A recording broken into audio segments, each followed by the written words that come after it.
Oi, pessoal, tudo bem com vocês? Meu nome é Juliana Fiorese, sejam todos bem-vindos ao meu canal. E o vídeo de hoje é mais um diário de leitura do livro Os Miseráveis para o projeto de leitura conjunta que eu tenho feito aqui no canal. Se por acaso você chegou agora e ainda não sabe do que se trata esse projeto, eu sugiro que vá aqui na descrição desse vídeo e acesse o link com a playlist que tem todos os outros vídeos que já saíram sobre Os Miseráveis aqui no canal. E o primeiro vídeo, inclusive, é explicando como tudo tem funcionado por aqui. Além disso, eu deixei aqui na descrição também o link para download do nosso cronograma de leitura. E nesse cronograma tem todos os capítulos e todas as datas em que nós leremos Os Miseráveis até o final do projeto, em maio de 2021. Então, se você não faz parte desse projeto ainda, sinta-se convidado a participar também dessa leitura que tem sido uma experiência engrandecedora. Lembrando que esta não é uma leitura aprofundada deste livro e nem tampouco são aulas sobre Os Miseráveis. É mais uma troca de experiência literária, onde eu venho, através desses diários de leitura, contar para vocês as minhas percepções pessoais sobre aquilo que eu tenho entendido que estão aqui dentro das páginas desse livro. E vocês, porventura, também vêm aqui e comentam as percepções literárias que vocês estão tendo aí ao longo de todas essas páginas. Então, sintam-se todos convidados a entrar, ainda dá tempo, os diários de leitura estão todos salvos aqui no projeto, então não tem hora para começar. Então, deixo aqui o convite para vocês entrarem nessa leitura com a gente também. O vídeo de hoje vai ser sobre o capítulo 5 do livro 8º da parte 1, e os capítulos 1 e 2 do livro 1º da parte 2. Isso mesmo, a gente acaba de entrar na segunda parte do livro que se chama Cosette. Então, se você ainda não leu nenhum desses capítulos, eu sugiro que pare o vídeo aqui e volte somente depois que terminar a sua leitura, porque esse vídeo contém spoilers. Vamos lá?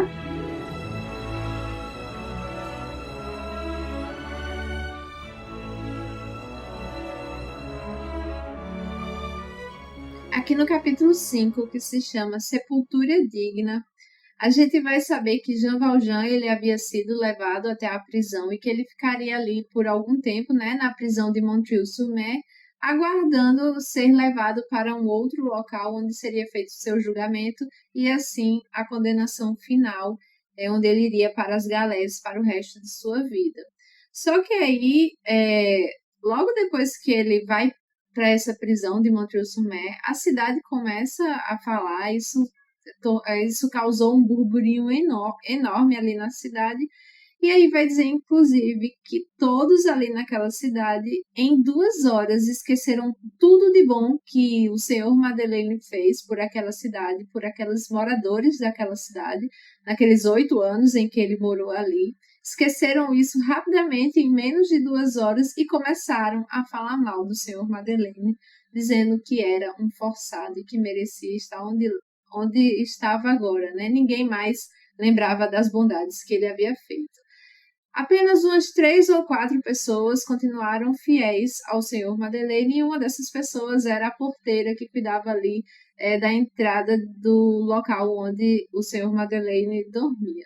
Ela ficou tão triste com essa situação que, quando deu uma certa hora da noite, como ela fazia todos os dias, ela pegou a chave, colocou pendurado na porta e colocou um castiçal lá, com a vela acesa, pronta para esperar o senhor Madeleine chegar naquela determinada hora. E depois ela cai em si e diz que para si mesma, né? Ah, ele nem vai voltar hoje, e eu que pendurei a chave na porta.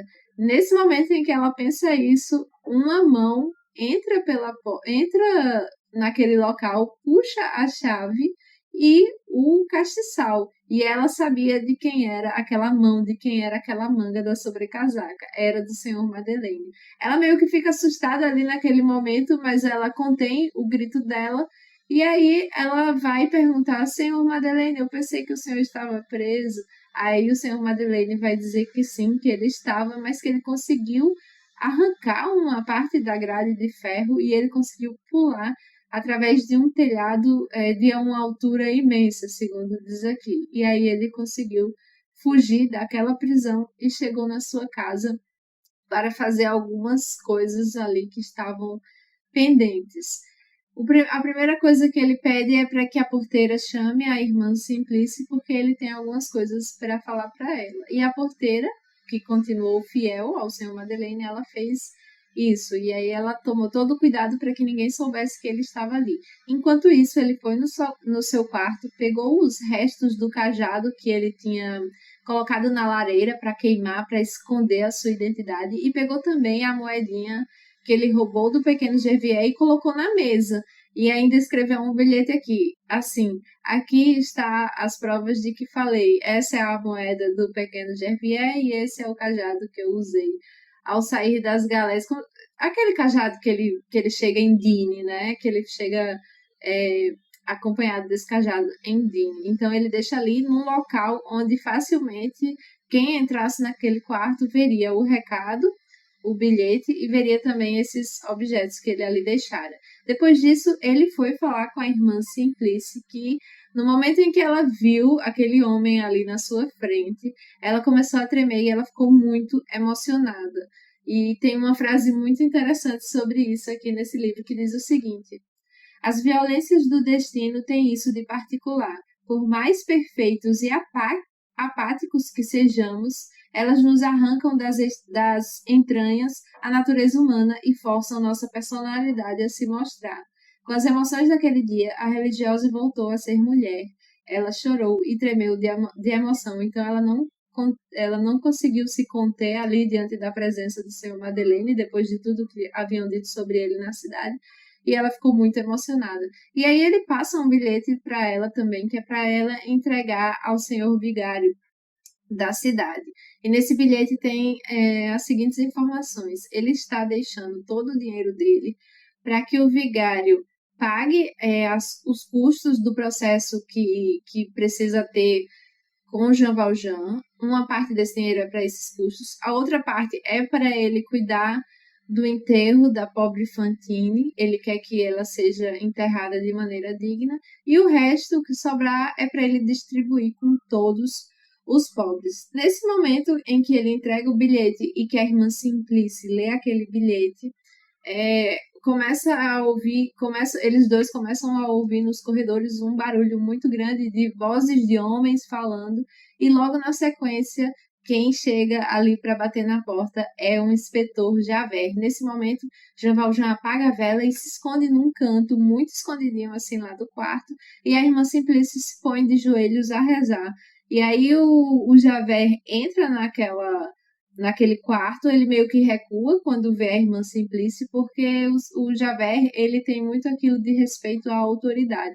E para ele, a autoridade máxima era a autoridade eclesiástica. Então, ele se comporta ali, mas ele meio que pensa em sair do quarto quando vê a irmã Simplice rezando, mas ele também tinha uma outra tarefa que ele precisava seguir, né, que era prender Jean Valjean.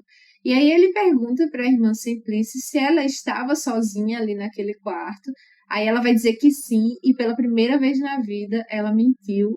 E a gente lembra que essa era uma das suas maiores virtudes. Ela jamais, em hipótese alguma, nem mesmo quando Fantine estava doente, ela se prestou a esse serviço, né, de mentir. Então, nesse momento, ela mente a primeira vez, dizendo que está assim, que está sozinha naquele quarto. E aí, Javert ainda pergunta uma segunda vez se ela, por acaso, não viu algum homem passando por ali. E ela diz que não, ela mente aí 2 vezes seguidas. E Javert, por saber que a irmã Simplice, ela jamais mentiria, ele acredita nela e sai simplesmente dali. E depois a gente vai saber que 1 hora depois, um caminhante foi visto saindo de Montreuil-sur-Mer carregando uma espécie de roupa na mão, um tecido, e a gente sabe que naquele volume ali que ele carregava estavam os 2 castiçais que o bispo de Digne já havia lhe dado num passado aí da sua história. E a parte que eu mais fiquei com raiva nesse capítulo foi justamente no final, quando Jean Valjean já sai da cidade e que a gente vai ver aqui o que o vigário fez com aquele dinheiro que Jean Valjean destinou pediu para que ele desse o destino, né? E ele apontou realmente os destinos que ele queria com aquele dinheiro. Eu, na minha opinião, acho que muito facilmente esse vigário ficou com grande parte desse dinheiro, apesar dele dizer aqui que ele vai destinar aos pobres. Eu meio que duvidei porque ele não cumpriu com os desejos de Jean Valjean, né? Porque, afinal de contas, segundo ele era agora um forçado. Aquela mulher, ela é uma mulher da rua, então ele não faz o enterro digno que Jean Valjean queria para Fantine. Ele simplesmente coloca os restos mortais de Fantine numa área gratuita do cemitério e diz inclusive que ela foi enterrada tão logo eles acharam os primeiros ossos que apareceram ali enquanto estavam cavando a terra. Então ela foi jogada ali sem nenhuma identificação e há uma frase interessante que diz no último parágrafo desse capítulo é o seguinte: foi jogada à fossa pública. Seu túmulo assemelhou-se ao leito. E realmente, quando ela nasceu, né, a gente vai ver aqui na parte, lá no início do livro, na parte em que ela aparece, que vai contar a história dela, que ela nasceu não sabe-se onde, não sabe-se quem foram seus pais, então ela não tinha nem nome. Inclusive o nome Fantine foi dado por um transeunte que passava ali, que a viu na rua, então foi ele que deu o nome de Fantine.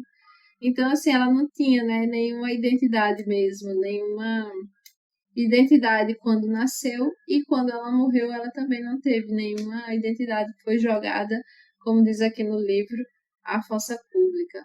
Muito, muito triste esse final de Fantine. E assim a gente termina a primeira parte do livro, que é Fantine, e entraremos agora na segunda parte, que se chama Cosette. Aqui no livro primeiro, da parte 2, que se chama Waterloo, a gente vai entrar em algumas páginas das quais muitas pessoas não gostam, porque vai ser uma digressão gigantesca, mas vamos juntos nessa leitura, não desistamos agora, tá certo, gente? Então, nesse primeiro capítulo do livro primeiro, da parte 2, que se chama O que se vê vindo de Nivelles, a gente vai ter o narrador contando a história dele no momento em que ele foi ali para a estrada de Nivelles. E essa estrada, esse local onde ele está, foi onde aconteceu a Batalha de Waterloo.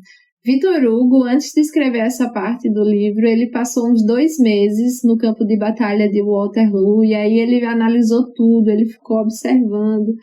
E se a gente for pegar as anotações que tem naquele livro da A Tentação do Impossível, de Mário Vargas Llosa, ele vai falar muito sobre esse narrador e vai dizer pra gente que esse narrador faz com que a gente pense que o próprio narrador é o Victor Hugo, né? Que ele faz essa certa confusão, ele tenta convencer o leitor de que o narrador é o próprio Victor Hugo, quando na verdade não é, segundo Mário Vargas Llosa.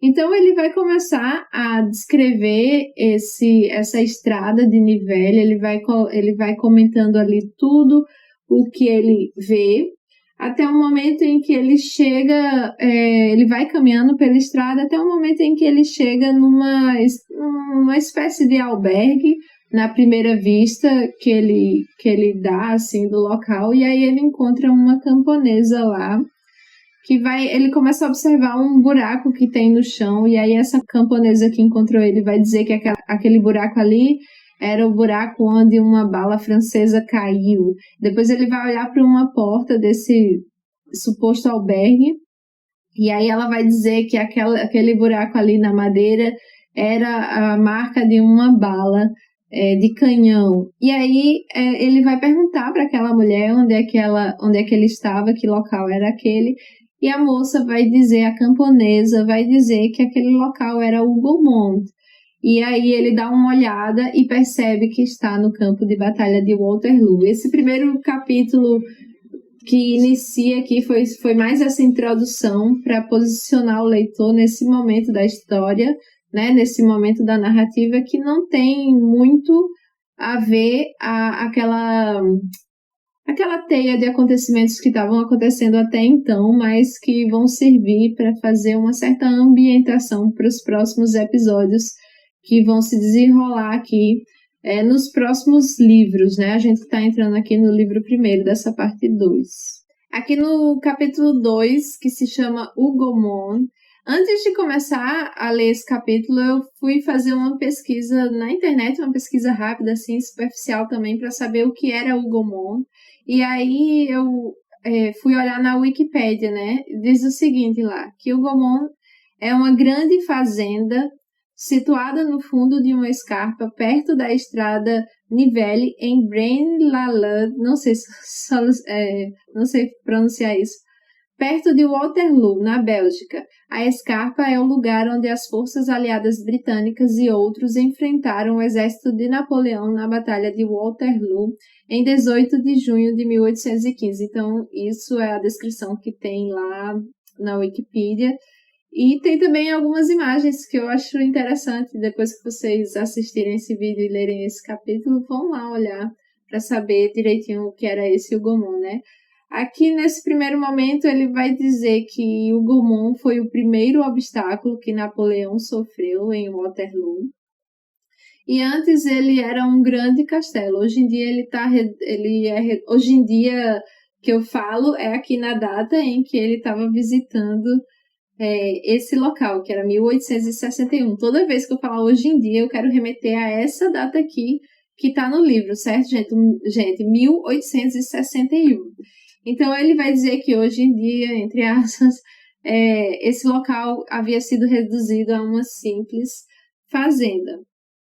E aí ele vai começar a fazer uma descrição muito grande desse local, ele vai entrar em Ugomon, vai passar ali pelos jardins, pelos pomares, vai ver as construções que tinha, vai ver a capela, vai ver a casa, né, que hoje é a granja. E aí ele vai contando tudo que está em ruína ali, né? Na verdade, ele vai descrevendo essa ruína. Ele conta como era antes da Batalha de Waterloo e conta também ali no momento em que a guerra estava acontecendo. E aí uma frase que eu achei interessante nesse começo sobre essas ruínas que ele vai encontrando e vai descrevendo, diz o seguinte: o aspecto monumental nasce muitas vezes da ruína, né? E aí a gente vai fazer um lento passeio em Ugomon e vai dizer mais para frente que esse foi um terreno que Napoleão sonhava muito em ter e que se ele tivesse conquistado Ugomon, ele teria conquistado o mundo inteiro. Vai dizer mais para frente aqui o seguinte: as 4 companhias das guardas de Cook resistiram ali, né, em Ugomon, durante 7 horas ao ataque encarniçado do inimigo. Então foi um momento em que que a batalha durou 7 horas. Então imagina aí o desespero que deve ter sido nesse momento, não só para os soldados, mas para as pessoas que moravam ali, né, naquela época.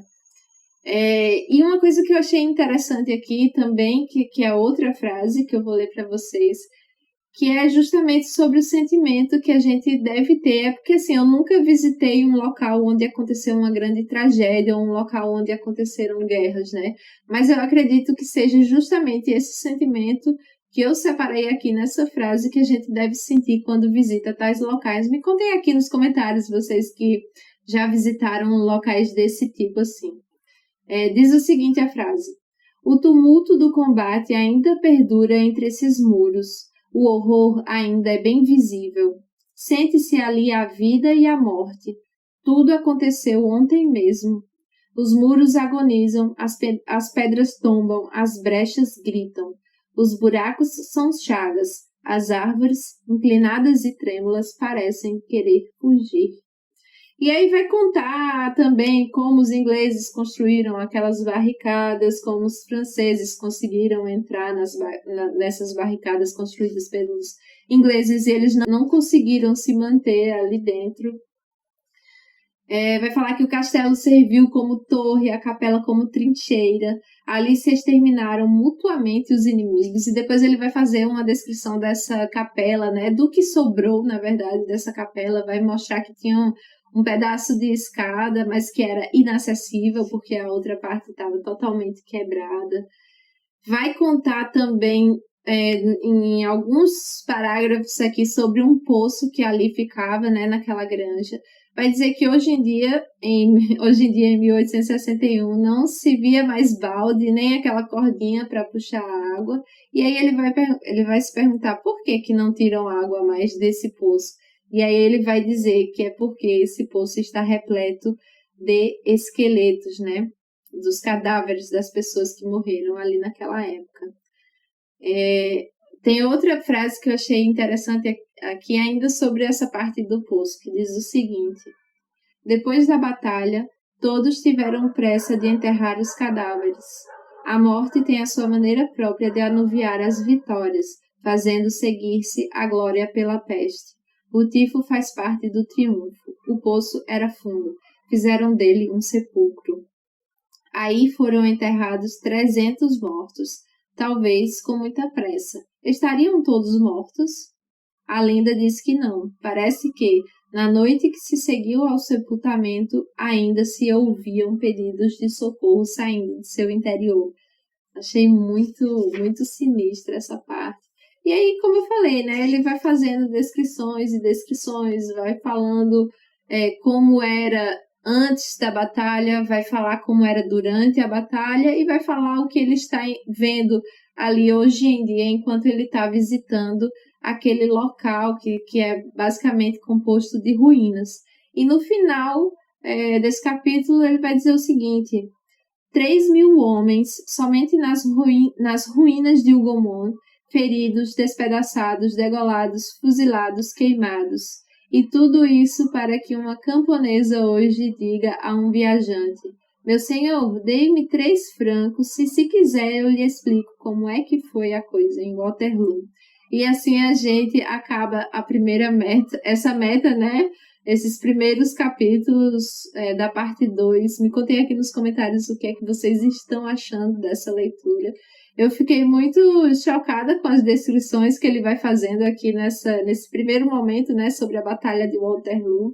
Afinal de contas, guerras assim sempre têm imagens muito fortes, imagens muito pesadas mesmo, de destruição humana, né? E tudo aquilo que o homem é capaz de fazer ao seu semelhante. Então, quero saber quais foram as primeiras percepções dessa parte 2 que acabamos de entrar agora, que é a parte de Cosette. Me contem aqui nos comentários. É isso, pessoal. Espero que tenham gostado do vídeo de hoje. Muito obrigada por me acompanharem até aqui. Vou pedir que deixem um like nesse vídeo. Se você ainda não for inscrito no canal, por favor, inscreva-se e ative o sininho. Assim você será notificado toda vez que eu enviar vídeos novos aqui para o canal. E dessa maneira você não perde nenhuma novidade. Gostaria de lembrar a vocês que os marcadores com ilustrações de Os Miseráveis que eu fiz já estão à venda na minha loja online. Eu deixei o link aqui na descrição da bio. Lá tem 8 modelos diferentes de marcadores que acompanharão a leitura de vocês e a transformarão numa leitura mais colorida e, de certa forma, vocês ainda estarão ajudando o meu trabalho também. Outra maneira de apoiar o meu trabalho é assinando o meu clubinho de papelaria e organização digital lá no Apoia-se. O link está aqui na descrição desse vídeo. E nesse link tem todas as informações sobre esse clubinho. Além disso, eu deixei também alguns links comissionados da Amazon, então se vocês fizerem compras através desses links, uma pequena comissão vai ser transferida para mim e isso não tem custo adicional nenhum para vocês. É isso, pessoal, vou ficando por aqui. Um beijo e até o próximo vídeo. Tchau, tchau!